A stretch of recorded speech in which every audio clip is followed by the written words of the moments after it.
The House of Islam. If the Umayyads found it hard to take the pretensions of uppity scholars seriously, then this was in part at least because a succession of caliphs had their gaze fixed on an adversary that appeared altogether worthier of their attentions. Although Damascus stood at the heart of a mighty empire, it was only a few days' ride from what Muslims termed al-Dawahi, the outer realm. Venturing north from the Syrian heartlands, which by now had grown fat and prosperous under Umayyad rule, the road might seem to be leading the traveller back in time, to an age when Muhammad's followers had ranked not as citified civilians, but as tireless warriors, muhajirun. In Antioch, emigrants from across the caliphate might still be seen riding on wiry ponies past the crumbling remains of great palaces and churches, embarked for the murderous badlands that marked the frontier with the empire of Caesar. It was the Romans themselves who had first put the region to the torch. The ruin inflicted by Heraclius on his retreat northwestwards from Antioch had been ruthless and desperate in equal measure. Hunkering down behind a particularly forbidding range of mountains, the Taurus, the defeated emperor had made a deliberate effort to establish a cordon sanitaire between himself and the Syrian frontier. Almost 100 years on, and the once prosperous province of Cilicia, as the coastal lowlands were known, was a weed-choked and corpse-littered wilderness, the most dangerous place on earth. The very wildlife had turned carnivorous. Lions, descending from their customary haunts in the mountains, had taken to lying in ambush for human prey in overgrown marshes and fields. Not even an innovative attempt by Walid to trample down such hideaways through the introduction of Indian water buffalo had served to neutralize the menace. Bad news for the harried locals, to be sure, but not for visiting ascetics. To any Muslim scornful of idle pleasures and with an appetite for hardship, the killing fields of Cilicia were close to paradise. Zuhad, the Arabs term such warriors, men who aimed to glimpse the dimension of the heavenly through a renunciation of the world. A venerable ambition, of course. The Zuhad themselves tended to look back to the heroic figure of Umar for their readiest role model, but in truth the wellsprings of their inspiration rose much further back in time, in the spectacular feats of self-mortification practiced by those warriors of Christ, the monks. Between the stylite who consecrated his gangrenous flesh to worms, and the mujahid who willingly courted frostbite by raiding the villages of the Taurus throughout the bitter depths of winter, the differences were less of quality than of kind. That this was so might be perfectly evident to both monks and Muslims themselves. One traveller, happening to meet with a Christian hermit, and marking how his eyes were puffy from weeping, asked him the reason for his tears. "Because the hour of my death is fast approaching," the monk replied, "and I still have far to go." Some time later, when the traveller passed the monk's cell again and saw that it was empty, he asked where the monk had gone. "He had become a Muslim," came the answer, "and gone raiding and been killed in the lands of the Romans." A telling anecdote, and all the more so for having been founded upon an astounding reversal of fortunes. Back in the heyday of the Christian Empire, it was the desert, the realm of the Arabs, that had provided ascetics with the wilderness most appropriate to their ambitions. But now, in the age of the Caliphate, it was the Christian Empire itself. That Cilicia had become a nightmarish realm of abandoned cities, blackened fields, and mosquito-clouded swamps went without saying. But even beyond the Taurus, across the rump of what had once been the universal empire of the Romans, decay and impoverishment were rife. Muslim war-bands, whenever they succeeded in breaking through the mountain passes, would make a point of plundering and destroying all they could, but found themselves hamstrung, as they would often grumble, by the lack of portable wealth. Rich cities are few in their kingdom and country, despite its situation, size, and the antiquity of their rule. So one Muslim, anatomizing the Romans, sniffed. "This is because most of it consists of mountains, castles, fortresses, cave dwellings, and villages dug out of the rock or buried under the earth." the world had been turned upside down. A people who had once disdained the Arabs as wolves were now, thanks to Muslim prowess, reduced themselves to living like hunted beasts, whether by clinging to the tops of mountains or else by burrowing deep underground. Yet it did not do to scorn the Rum out of hand. Dread of their power remained something visceral in many Arabs. A foreboding that the Romans, given even the sniff of a chance, might descend upon Kufa and flatten it like a leather skin. Stretched almost to breaking point though they were, and despite almost a century of unrelenting pressure, they had refused to give way. Still, albeit with bleeding fingertips, they clung on to their empire's status as a great power. Such an achievement, secured with such indomitability and in the face of such odds, had owed much to the Romans' own courage and resolve, but even more to their inheritance from the past. There were officers stationed in the wilds of the Taurus who still bore Latin titles and commanded regiments that could trace their origins back to the time of Constantine. There were engineers and architects and shipwrights trained in the skills that had been honed when the new Rome had stood at the pinnacle of her power, who could still provide her with a technological edge. Above all, across the span of the shrunken empire, there were Christians everywhere, from the heights of the imperial palace down to the most flea-bitten hamlet, who took for granted that they remained a people chosen of God. The loss of the southern provinces, calamitous though it had been, had at least served to shear the new Rome of any number of troublesome heretics, Monophysites and Samaritans and Jews. At long last, in the teeth of all its troubles, the empire had become precisely what Justinian had always dreamed that it might be, impregnably orthodox. Roman and Arab alike, then, were united in the one conviction, that the future of the world would be decided by the fate of Constantinople, and very possibly of the entire universe as well. Although certainly an incomparable strategic prize, the key to all the former and present lands of Rome's ancient empire, the city's ultimate significance was as the stage for an altogether more cosmic drama.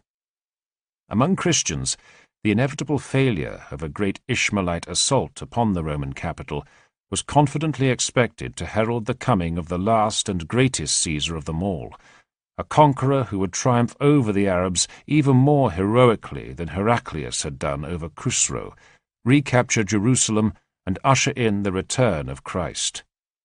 Among Muslims, it was the capture of Constantinople that was expected to presage the end days. Nevertheless, they could not help but be haunted by a dread that time might be running out for them. Just like the Romans, they anticipated the coming of a mighty Caesar, but as a nightmare. A prince would be born in Constantinople who would grow as fast in one day as a normal child grows in a year. When he was 12, he would launch a devastating war of reconquest. His fleets and armies would spread ruin across the caliphate. The more that hadiths expressing this alarming prospect spread, the more urgent it seemed to foreclose it once and for all. The continued existence of a Christian empire was a menace patently not to be borne.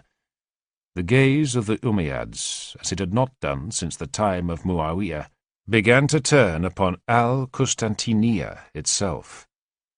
By 715, when Walid was succeeded as caliph by his brother Suleiman, it was evident that the hammer blow would not be long in falling. In Cilicia, brutal campaigning temporarily cleared the Taurus of Roman garrisons, while in Syria, freshly minted hadiths proclaimed the name of the caliph destined to take Constantinople to be the name of a prophet. Not that Suleiman, despite sharing his name with the fabled king who had built the temple in Jerusalem and married the Queen of Sheba, intended to lead the campaign in person. In 716, when a mighty task force smashed its way through the mountain passes and advanced towards the Aegean, its commander was yet another of Abd al-Malik's sons, a seasoned Rum fighter by the name of Maslama. Effective generalship and sheer weight of numbers combined to devastating effect. The Roman high command proved helpless in the face of the invasion. Those in the path of the Arab juggernaut found themselves with no recourse save for appeals to the supernatural. Most raised their prayers to heaven, but some, in their desperation, turned to hell. At Pergamum, an ancient city just north of Ephesus, the sight of Maslama's army camped outside the walls reduced the citizens to such terror that a necromancer was able to persuade them to slice open the belly of a pregnant woman, boil her fetus, and then dip their sleeves in the resulting casserole. The spell proved signally ineffective. Maslama stormed Pergamum, ransacked it, and converted it into winter quarters for his army. Then, with the coming of spring, the invaders continued their advance. When they reached the straits directly opposite Europe, the Arab fleet, freshly arrived from Cilicia for the purpose, ferried them to the far shore. Nothing now stood between Maslama and the Roman capital, that abiding object of all his dynasty's fondest dreams. In midsummer, guards on the walls of Constantinople were able to mark a haze of darkness spreading towards them from the western horizon, as fields and villages were burned and dusty roads were trampled by a great multitude of marching feet. Then Arab outriders began to appear, approaching the landward bulwarks of the new Rome, and ships from Maslama's fleet churning the waters directly below the great palace of the Caesars. By the 15th of August, the encirclement was complete. Constantinople was besieged, enclosed in a ring of foes. Well might her citizens have offered up desperate prayers. Almost a century had passed since the Persians and the Avars had appeared before the city's walls, and in that time the calamities that had afflicted the empire had hardly spared the capital itself. Her former greatness now seemed to hang loose about her, like a giant's robe on a dwarfish thief. Harbours, once crowded with colossal grain ships, had contracted to a quarter of their former size. Beneath the triumphal column, where ambassadors had once been greeted with splendid and awful ceremonial, a pig market now stood. Entire stretches of the city consisted of nothing but farmland interspersed with ruins, from which masonry would periodically crash. Yet even if much of the great city had crumbled, so equally much had not. The Hippodrome, the Imperial Palace, and Hagia Sophia all endured. Above all, monuments to an age when the new Rome's resources had truly matched her pretensions, there loomed the giant walls of Theodosius, and which now, once again, proved their impregnable worth. Nor, as the Arab sea captains would soon find out to their horror, had the Romans permitted their primordial habits of attack to atrophy either. The sheer scale of Maslama's navy, its vast expanse of timbers, rendered it mortally vulnerable to a counterstrike. In the still of late summer, with the Bosphorus glassy calm, the Arab war fleet sought to force the city's sea walls. A fatal error.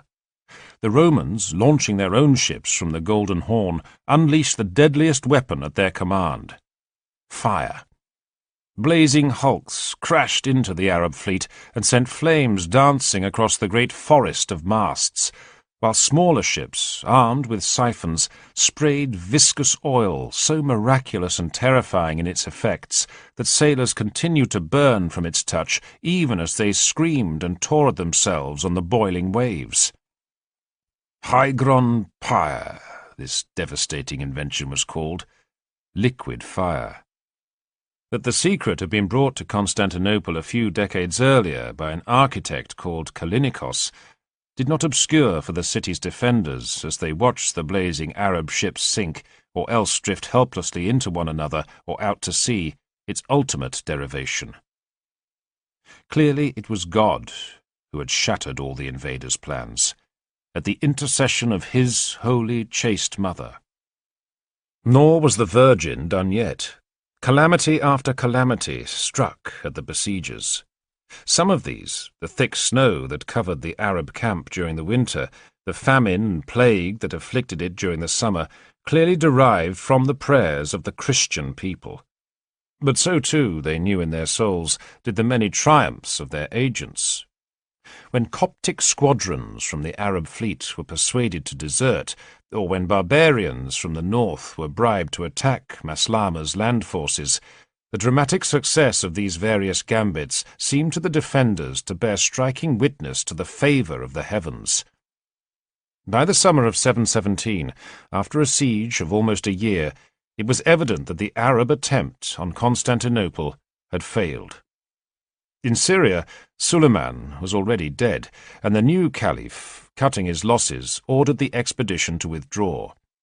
Maslama, even though his missives home had been growing ever more cheery as the situation worsened, was left with no choice but to obey. The retreat, afflicted as it was by devastating storms at sea, proved brutal. Many terrible things happened to them, as a monk piously gloated, so that from their own efforts they realized that God and his all-holy maiden mother watched over the city and the empire of the Christians. Naturally, this was not remotely the Muslim perspective. Although the Great Siege had certainly been a calamity, the debacle could have been far worse. No sinister 12-year-old Caesar had materialized, for instance, nor had Kufa been squashed flat. In the decade that followed the failure to take Constantinople, the raids launched by the vengeful Muslims were as savage and remorseless as they had ever been, slicing so deep into Roman territory that in 727 an Arab army even managed briefly to put Nicaea under siege. Yet there was, in the sheer frenzied quality of these assaults, something of a raging against the dying of the light. The blaze of a dream that the Umayyads had long nurtured, that the entire world might be brought beneath their sway, was coming to gutter badly. Victory, which God had previously been pleased to bestow upon their armies whenever they met with unbelievers, could no longer, it seemed, be taken entirely for granted. In 732, for instance, in the distant wilds of Gaul, a Muslim raid on the Franks' wealthiest and most cherished shrine, a great church in a town named Tours, was met by a phalanx of outraged locals and murderously put to flight. 8 years later, near the town of Acroinum, beyond the Taurus Mountains, it was the turn of the Romans to corner an Arab warband and inflict on it a decisive defeat. 13,000 were killed, and many more taken prisoner, a serious loss of manpower. This, the first victory ever won by the hated Rum in pitched battle against a Muslim army, seemed to confirm that God, in his ineffable wisdom, did indeed intend to leave entire swathes of his creation in the darkness of unbelief. For the first time, the devout dared to contemplate a chilling possibility, that humanity, rather than being brought into a single house of Islam, was destined to remain forever divided in two. Increasingly, when pious muhajirun in the shadow of the Taurus gazed out at the grim mountainscape before them, they did not see a gateway to fresh conquests, but rather the ramparts of a perpetual house of war. The fall of Constantinople and the end days no longer seemed imminent. Instead, Muslims were coming to see in their war with the Romans only a grinding stalemate, one that might well endure for numberless generations. They are people of sea and rock, so the prophet himself was said to have lamented.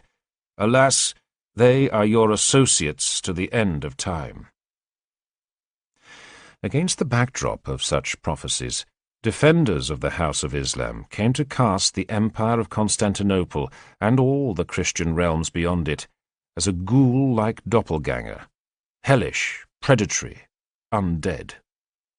Against such an adversary, it was not only warriors who were needed, but lawyers, men who could advise the faithful on how best to secure and maintain the favour of God. By 740, the year of the disastrous defeat in Acroinum, men whose truest proficiency lay in a library rather than on the battlefield were becoming a common sight on the Roman front.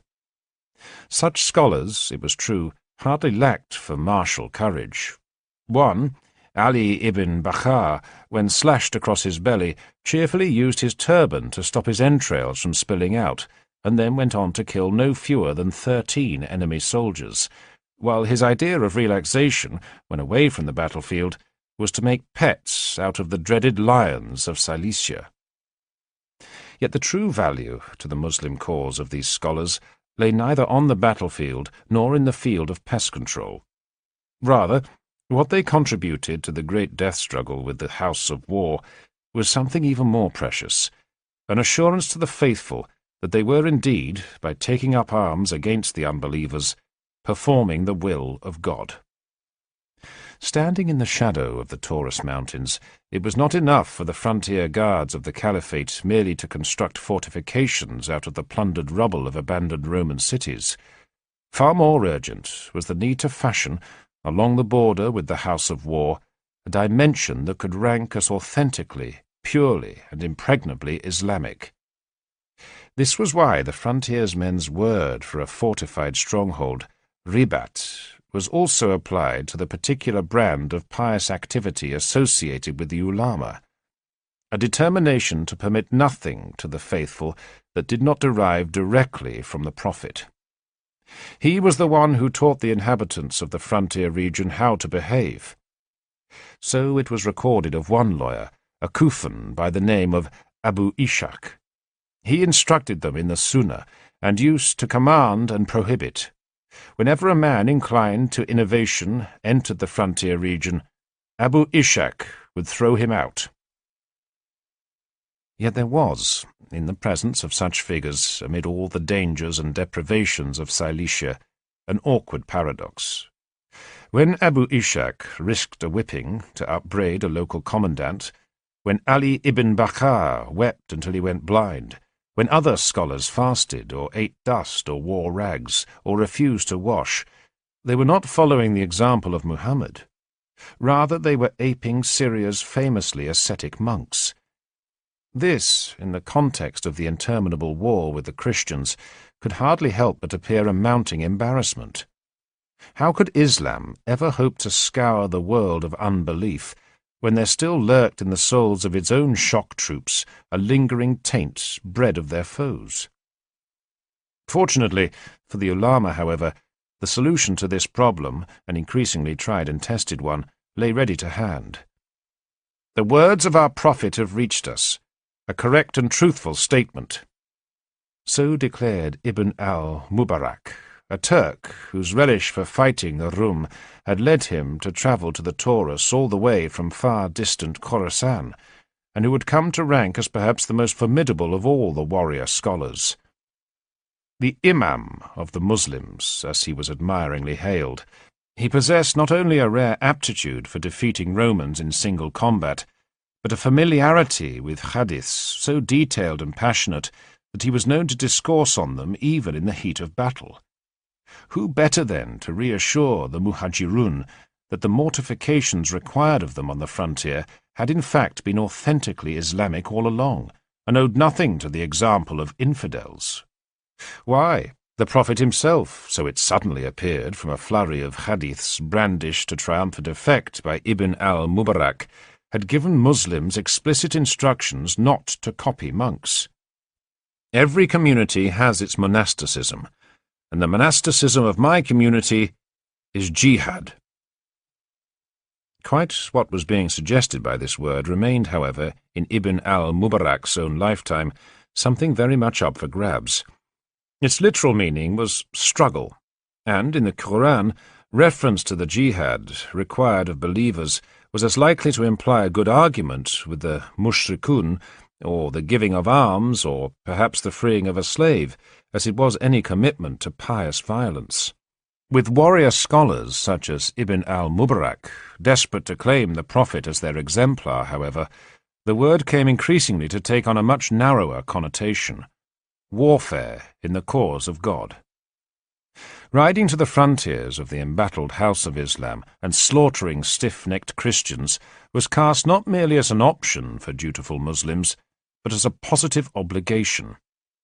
To one battle-shy friend who had boasted of his pilgrimages to Mecca and Medina, Ibn al-Mubarak gave a blistering retort. "Were you to see us," he lectured, "you would realize your worship is mere play. For you, the fragrance of spices, but for us, the fragrance of dust and dirt and blood flowing down our necks, which is altogether more pleasant. And certainly, 100 years and more after the death of the Prophet, evidence for this robust approach to the essentials of Islamic worship was coming to be marshalled in impressive quantities. Ibn al-Mubarak himself compiled an entire book of hadiths devoted to the single topic, jihad. Other scholars, turning to the Quran and finding themselves puzzled by the alternation of passages that urge perpetual warfare, with others that seemed to urge the precise opposite, sought to organize the verses in what they trusted was a chronological manner, with one in particular, targeted originally at treaty-breaking mushrikun, being placed right at the end of the Prophet's life. Kill them, seize them, besiege them, wait for them at every lookout post. Maxims with an obvious value for those with a taste for fighting Romans. It was therefore crucial for such scholars to establish that the verse was indeed revealed to the Prophet late in his career, for only so could it plausibly be demonstrated to have superseded other, less bellicose passages. As a result, it was not only hadith collections that were starting to be shaped by the martial enthusiasms of the ulama, but details of the Prophet's biography. For scholars such as Ibn al-Mubarak, the stakes could hardly have been higher. Fail to demonstrate that they were following Muhammad's example, and not only their increasingly complex doctrine of jihad, but all their suffering amid the killing fields of Cilicia would effectively rank as worthless. Render the Prophet satisfyingly in their own image, however, and the prize would be a truly fabulous one. Not only would the past of Islam be theirs, its future would as well. A prospect fit to give the Umayyads apoplexy, of course. It was bad enough that jumped-up pen-pushers, Turks and Persians and who knew what, should presume to dispute with the Caliphate Allah his right to determine the law of Islam, but it was beyond insufferable to have them prescribe for him the correct way to fight in the way of God. No dynasty in history had presided over a more staggering array of conquests than the Umayyads. It was under their rule that the faithful had witnessed the fall of Carthage and Merv, the conquest of Spain and Transoxania, the reaching of the Loire and the Hindu Kush. Clearly, then, the approval of God for their rule was something beyond dispute. And yet, like rodents burrowing and gnawing their way beneath some particularly glorious citadel, the ulama did dispute it. In their portrayal of Muhammad as the archetype of what they themselves felt a warrior of Islam should be, there was a peculiarly insidious threat to Umayyad authority. Any failure on the part of a caliph to measure up to it could immediately be cast by them as a sinister deviation from true Islam, as defined, of course, by themselves. Even the proud assertion first made by Abd al-Malik that to rule the Muslim people was to serve as the deputy of God might be turned against his dynasty. The earliest commanders of the faithful, so the ulama began to point out, had never thought to arrogate to themselves such a haughty title.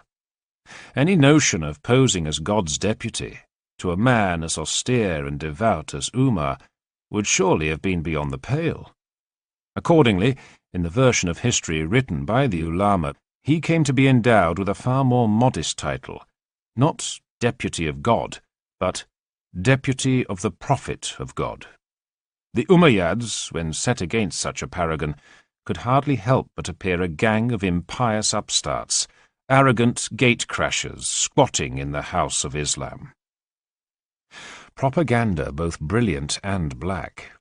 Indeed, such a travesty was it of all the many achievements wrought by the dynasty of Abd al-Malik on behalf of the Muslim people that the Umayyads, under more favourable circumstances, might well have laughed it to scorn.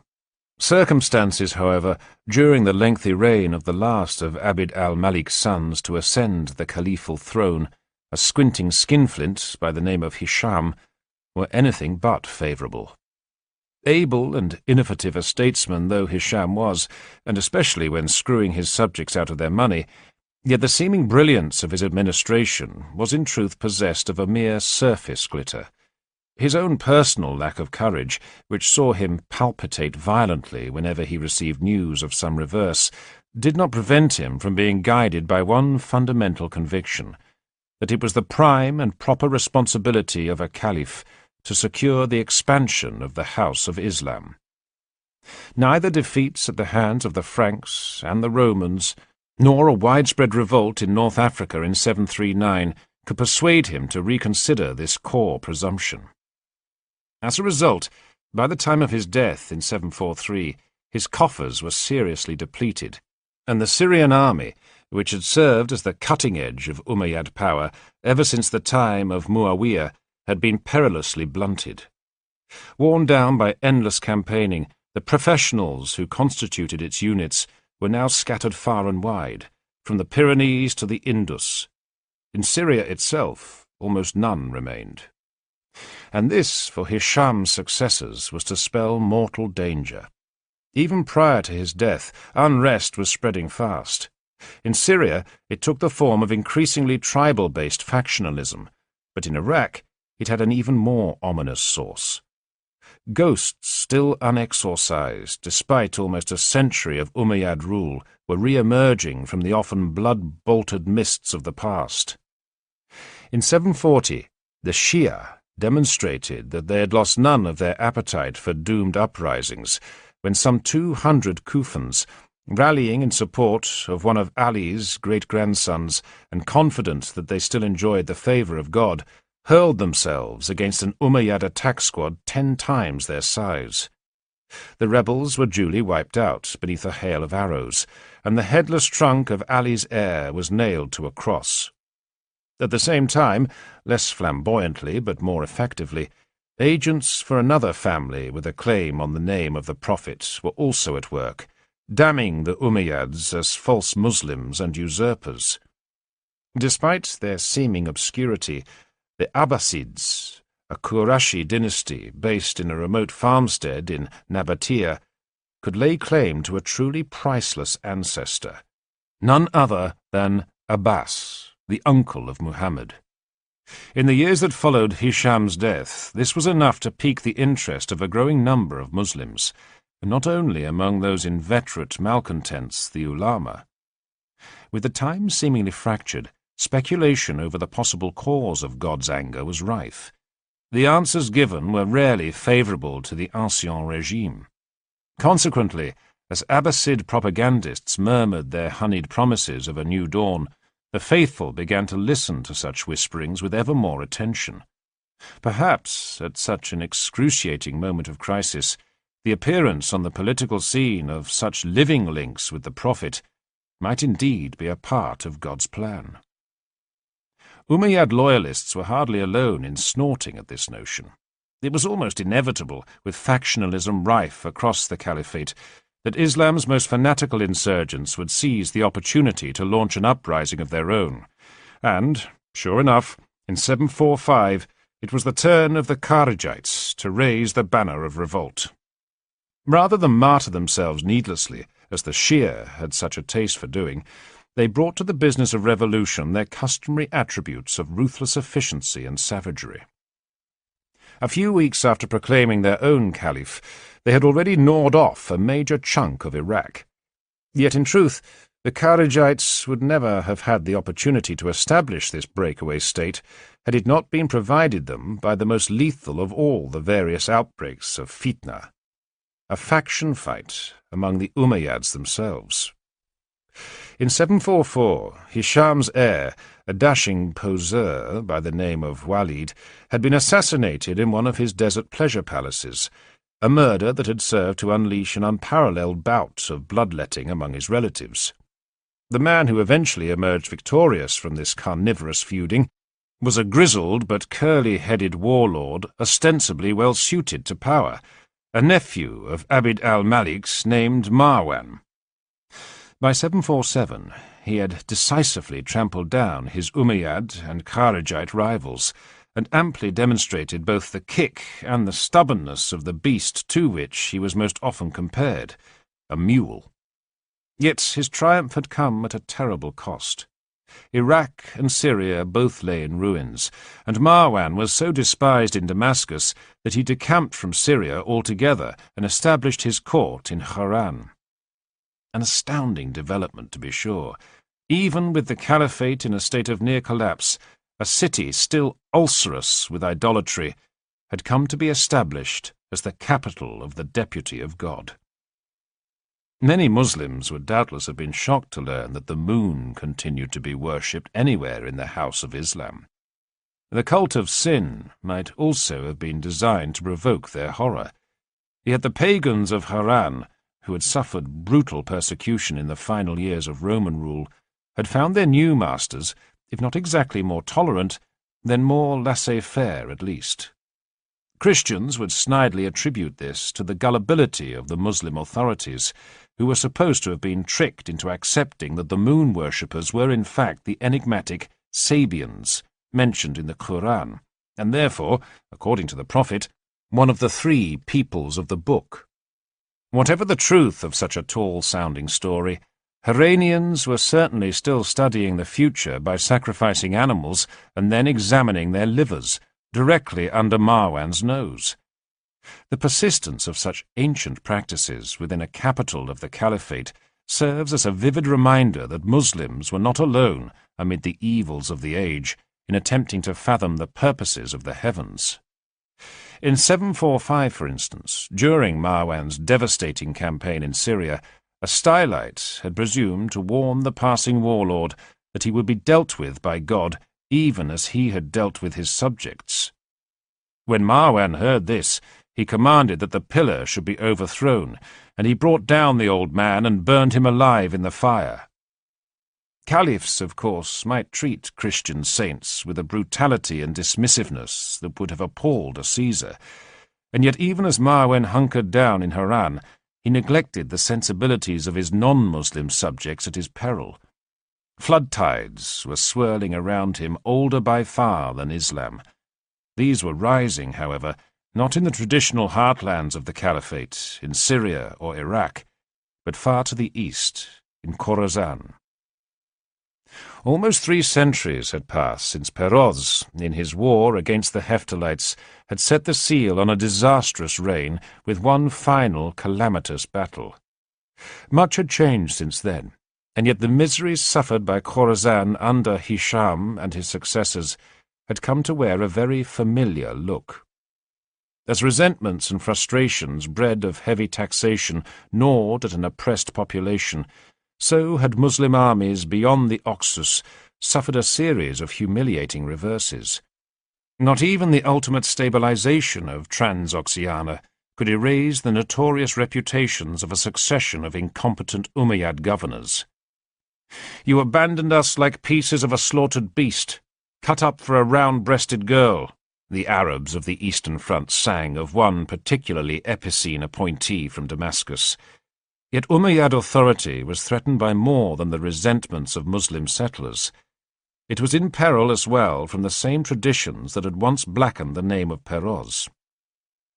In Khorasan, where great Parthian dynasts such as the Kareen still jealously guarded their prerogatives against the upstart Muslim elite, and where most towns and villages remained wholly untouched by Islam, it often seemed as though Iran Shah had never fallen.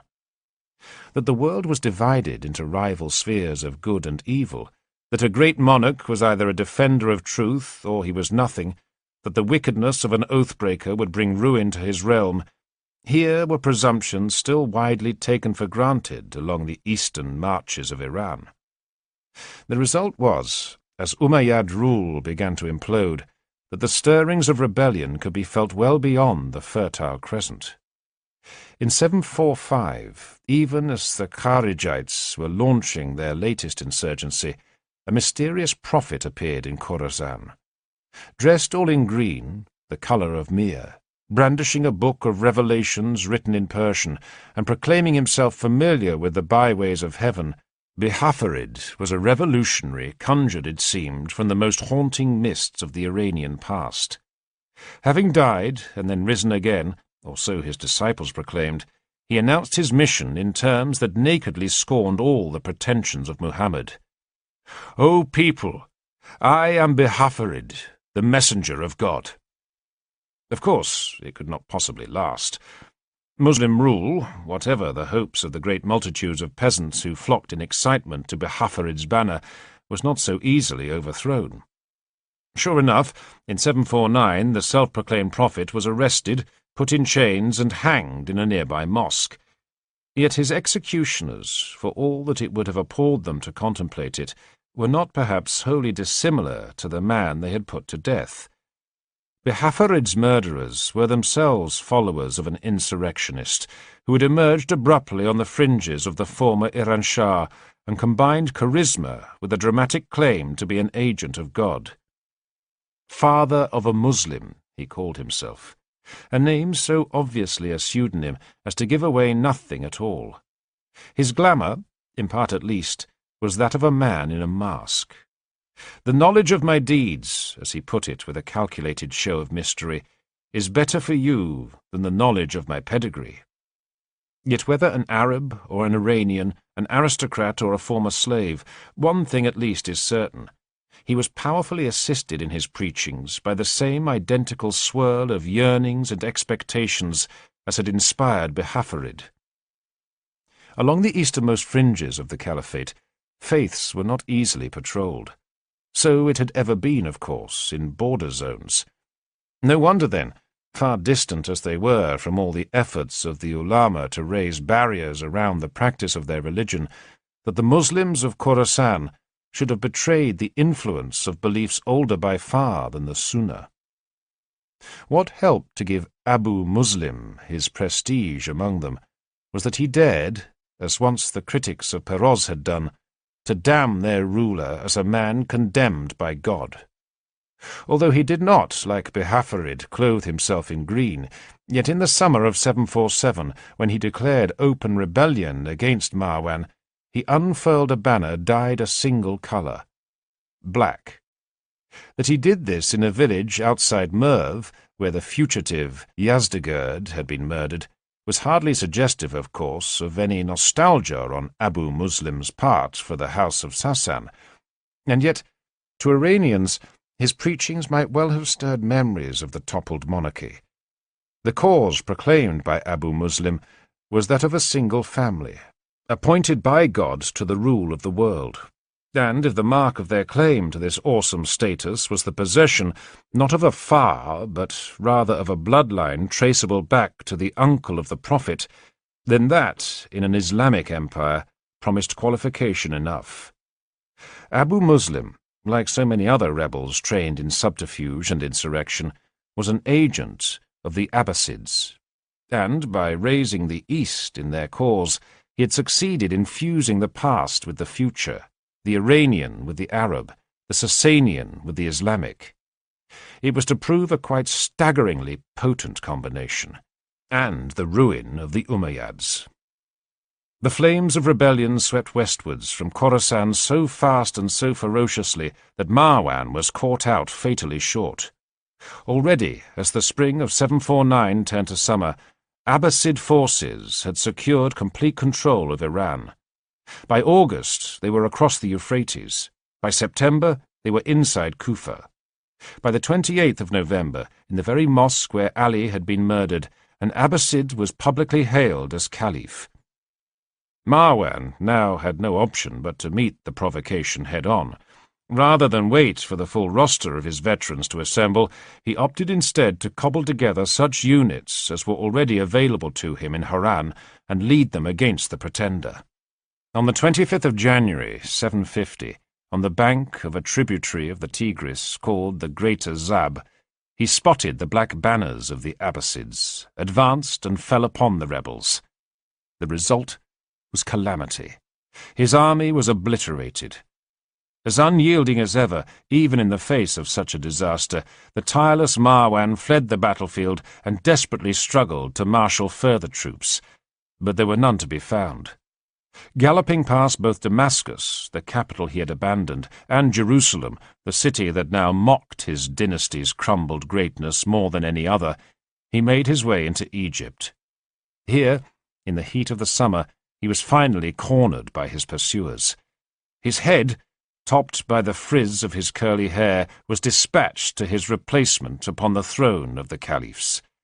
His tongue was fed to a cat. Marwan's relatives, too, were systematically tracked down. The death squads were grimly efficient. Of the entire Umayyad brood, the only one who managed to evade capture was a grandson of the miserly Hisham, who fled to Spain, where he set himself up as Amir. Otherwise, Islam's founding dynasty was finished. The last wretched gaggle of survivors hauled before the Abbasid caliph were butchered, laid side by side, covered by a carpet, and used as a banqueting table by honoured guests. And those who were present at the scene, it is said, ate while the death rattle still sounded in the throats of the expiring victims. An atrocity fit to stand as a gruesome coda to a revolution beyond compare, manifest in pages of divine revelations and capacious systems of law, and incomparably beautiful buildings, and whole new cities and would-be global empires, and entire habits of thought transformed. In the most literal and bloody way imaginable, the slaughter of the Umayyads served to illustrate what had been, for half a millennium or more, the supreme theme of the age, the raising of a new order upon the ruins of the old. Envoy. Plus ça change. Dinner parties hosted on corpses were hardly the limit of Abbasid achievement. In 762, on the banks of the Tigris, where the Garden of Eden had once stood, the construction began of a capital designed to serve as an image of paradise. Baghdad, the city of peace, would certainly prove to be, if not a vision of heaven, then a place of superlatives. A mere couple of generations on from its founding, it was already the largest, the richest, and the most beautiful city in the world. Damascus, that abandoned showcase for Umayyad power, was decisively eclipsed. So too was everywhere else. The universe, as even ambassadors from Constantinople might reluctantly acknowledge, had a whole new crossroads. No denying, then, the talent of the Abbasids for clearing decks. Their founding from scratch of a city as incomparable as Baghdad was on a par with their incineration of the exhumed corpses of the Umayyad caliphs, or their murder in 755 of Abu Muslim, the overmighty subject who had first helped them to the caliphate, a demonstration that rivals were on no account to be brooked. Yet nowhere as dazzling and sophisticated as the Abbasids' new capital could possibly have shimmered as hypnotically as it did by merely repudiating the past. The people of every age and era acquire fresh experiences and have knowledge renewed for them in accordance with the decree of the stars. So wrote the court astrologer in the earliest days of Baghdad's splendour.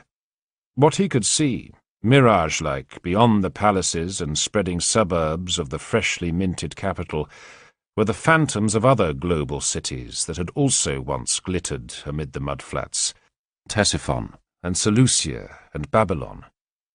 It was certainly no diminution of Baghdad's own glory to see the new city as the culmination of such a line of descent.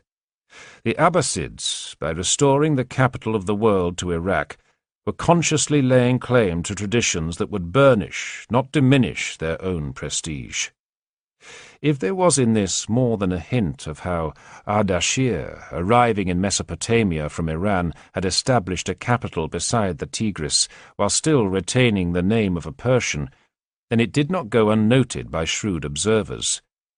Despite the descent claimed by the Abbasids, the family they most closely resembled was not that of the Prophet, but the House of Sassan.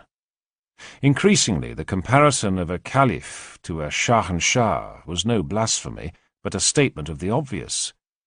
When the commander of the faithful sat in majestic inaccessibility upon his throne, or staggered in his silken robes beneath the weight of his jewels, or strolled through his gardens past cooling fountains and leopards, he was no less the lord of a Persian empire for claiming descent from an Arab. It might have seemed then, when Harun al-Rashid, The Abbasid, immortalized in the Arabian Nights as the cynosure of caliphs, rode out to war against the Romans, that very little in the world had actually changed. In 806, while heading for the frontier, he and his troops clattered along almost the identical road that Karvad, some 3 centuries before, had followed when embarking on his own campaign against the Rum. Anyone emulating the 7 sleepers of Ephesus and jolting awake after a 300-year-long snooze would have experienced a palpable sense of déjà vu. Just as the Shahanshah had ended up bogged down in a protracted siege of Amida, so now in his own attempt to force the frontier did the commander of the faithful find himself camped out for weeks around a Roman stronghold, and not all the wild scenes of rejoicing when the fortress finally fell could alter the fact that it might just as well have been left well alone. The Romans barely noticed the loss. The Caliph certainly won no long-term advantage. The face-off between the great empires of East and West, those twin eyes of the world, continued much the same as it had ever done. It was as though entire centuries had never been. And yet, in truth, of course, all was changed. Changed utterly. If history might sometimes appear to be repeating itself on the banks of the Tigris, it was also, literally, being made. Ibn Ishaq, whose biography of the Prophet would go on to be reworked by Ibn Hisham, was only one of numerous scholars to be attracted, moth-like, to the bright lights of the Abbasids' infant capital. Over the succeeding decades, the work done by the ulama of Baghdad would set the seal on how pious Muslims from that time forward would understand the origins of their religion. Even as Harun al-Rashid was squandering gold and men in the wilds of the Taurus, so scholars were compiling the first biographies of the Prophet to have survived into the present, the first commentaries on the Quran, and the first collections of hadiths. The impact of their labours would prove to be infinitely more enduring than the capture of a few border forts. Over the centuries, they would serve to neutralize the pretensions of the caliphs themselves.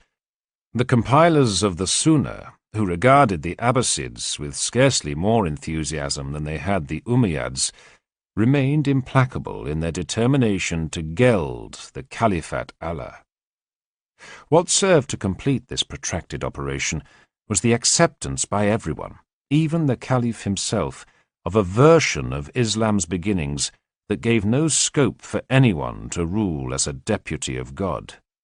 The ulama, by tightly controlling what went into the history books, were able to propagate an understanding of their own dazzlingly rich and complex civilization that attributed almost every single thing of value within it to the Prophet, and the Prophet alone. There was no question of acknowledging the momentous roles played in the forging of Islam by countless others, be they autocrats such as Abd al-Malik or scholars such as themselves. Submission to God was definitively cast as submission to the Sunnah. By 1258, when Baghdad was flattened by the Mongols and the heir of Harun al-Rashid, wrapped up in a carpet, was trampled to death by horses, the victory of the ulama had long since been secured. For centuries, caliphs had played no more than an ornamental role. The death of the last Abbasid to rule in Baghdad had no effect whatsoever on the fortunes of the ulama. Just as Christianity had survived the collapse of Roman power, so Islam, it appeared, could flourish perfectly well without a caliphate. The peoples of late antiquity, then, when they imagined themselves to be living through the end days foretold by the prophet Daniel, had been mistaken. Not the empire of the pagan Romans, nor that of their Christian successors, nor that of the Ishmaelites had proved to be the fourth beast. Nevertheless, those who saw in the convulsions of the age a process of transformation unlike any other, by means of which a kingdom would end up established on earth, which shall be different from all the kingdoms, were not so far wrong. Caesars, Shahanshahs, and Caliphs, none of them remain. But the words of the rabbis who taught in Sura, the bishops who met in Nicaea, and the ulama who studied in Kufa, still shape the world as living things today. There could be no more conclusive testimony to the impact of the revolution witnessed by late antiquity than the existence, in the 21st century, of billions upon billions of people who profess belief in a single God and lead their lives in accordance with that belief. The pen, it seems, is indeed mightier than the sword.